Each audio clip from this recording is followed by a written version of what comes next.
Como se desenvolve a inteligência? Como se constrói conhecimento?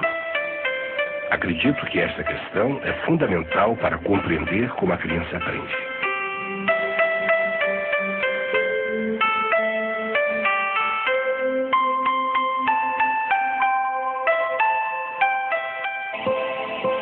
Foi olhando para um pardal albino, aos 11 anos de idade, que Jean Piaget decidiu tornar-se um cientista. Nascido em 9 de agosto de 1896 na Suíça, Piaget foi sempre uma criança precoce. Interessado em ciências naturais, doutorou-se com uma tese sobre moluscos. A biologia é a chave para ajudar a resolver uma questão: como o ser humano conhece o mundo. Nós somos dotados de razão, mas a razão é só uma potencialidade e precisa ser desenvolvida no decorrer da vida. Os estudos de Piaget o levam ao laboratório de Alfred Binet, em Paris. Lá pode observar as crianças de uma escola primária durante a aplicação de testes psicológicos. O que mais me fascina é observar os erros que as crianças cometem ao procurar uma solução para os problemas. Há uma lógica no erro. Entender esta lógica passou a ser o centro do trabalho de Piaget. Seus estudos de psicologia genética o tornam mundialmente conhecido por volta de 1920. Seus primeiros livros sobre a linguagem e o pensamento da criança são amplamente difundidos. Ele coloca em evidência que a lógica da criança não apenas se constrói de forma progressiva, como também se dá de uma maneira diferente da do adulto.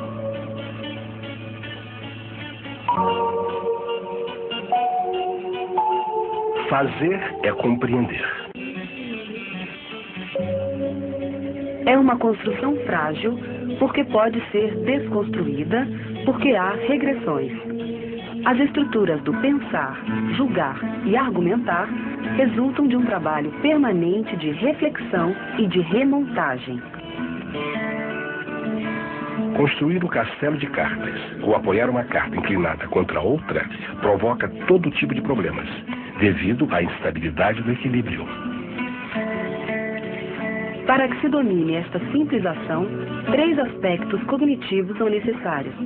O aspecto lógico, que permite a comparação de peso e resistência, o aspecto geométrico, que envolve o conhecimento de posições como perpendicularidade ou paralelismo, e o aspecto dinâmico, que examina o próprio processo de apoiar uma carta sobre a outra. Fazer é compreender. É compreender em ação. A minha hipótese é que a ação constitui um conhecimento autônomo. Para Piaget, o conhecimento é uma tomada de consciência, que se dá a partir dos resultados da ação, através da análise dos meios empregados e dos mecanismos inconscientes da ação.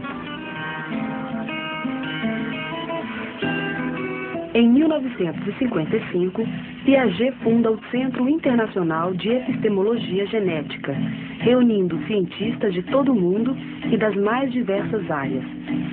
A partir da década de 70, há uma expansão da dimensão construtivista do trabalho de Piaget.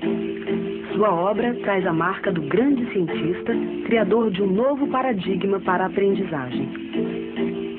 Depois de sua morte, em 1980, suas ideias continuam a inspirar novos estudos e debates em todo o mundo.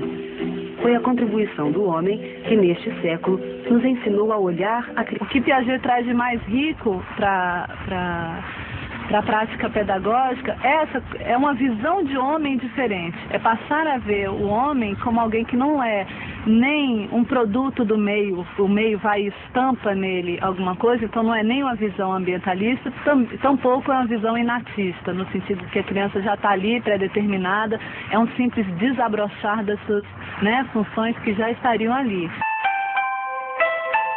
Olhar para o mundo e representá-lo. Pode-se dizer que o desenho é a primeira escrita da criança. São as marcas feitas no papel deste contato com a realidade. Como desenho, a escrita é também uma forma de representação da realidade. Um sistema simbólico, composto de significantes e significados.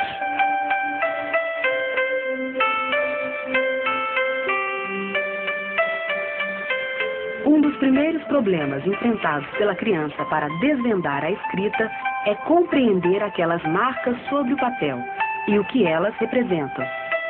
Um obstáculo importante é compreender que os traços feitos no papel simbolizam os sons da fala, sons que representam nomes de coisas e de pessoas da realidade da criança. Ao contrário dos desenhos, os sons e a escrita não têm semelhança com o objeto que representam. A criança já chega à escola com alguma hipótese sobre a língua escrita. Ela está exposta a muitas informações visuais, placas, livros, sinais. O trabalho do professor é perceber a hipótese de cada criança e propor desafios.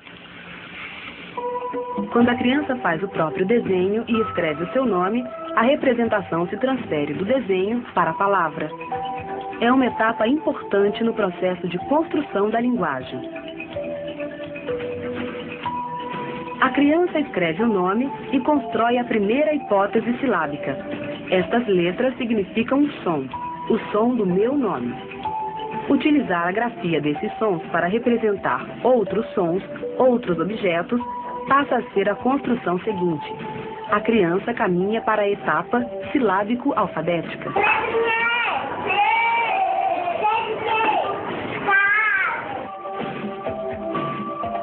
A criança agora agrega mais letras à escrita, e é natural nesta fase o comer letras.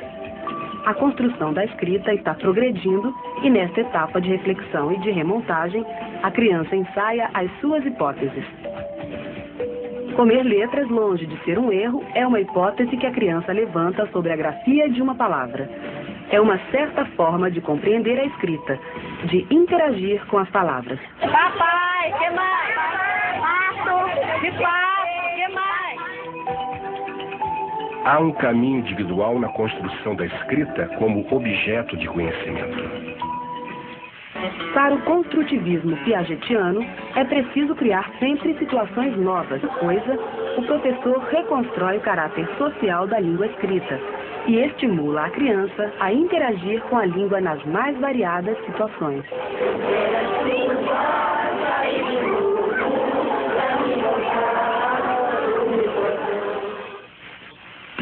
O professor precisa compreender que ele não é o único que sabe na sala de aula. A criança tem seu próprio repertório. É preciso compreender também que o erro é construtivo. E através do erro que se constrói o conhecimento.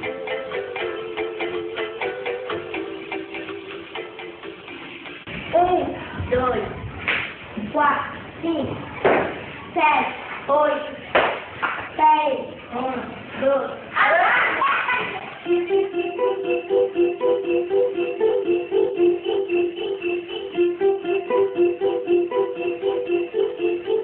A ideia de número está ligada à sua relação com a quantidade.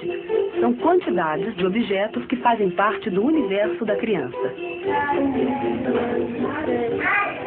Representar quantidades é fazer uma representação matemática da nossa cultura. São objetos do nosso universo que podem ser juntados, empilhados, enfileirados e separados. As operações matemáticas são as representações destas mudanças. A criança já chega à escola com um repertório próprio em que a matemática está presente. Ela experimenta situações no seu dia a dia em que entra em contato com quantidades e com operações de soma e subtração. É através destas contagens do dia a dia que a criança faz descobertas. Ao analisar crianças contando flores, pude perceber como o pensamento lógico se constrói. A criança percebe que existe uma lógica na série numérica e usa esta série para marcar o tempo em jogos infantis, mesmo antes de sabê-la de cor. A descoberta da lógica da série numérica leva à descoberta de questões importantes do nosso sistema de numeração decimal. 4, 5, 7, 8. Existe um ritmo no universo que tem uma ordem matemática. Perceber esse ritmo, essa ordem lógica, ajuda a ampliar os limites da mente racional.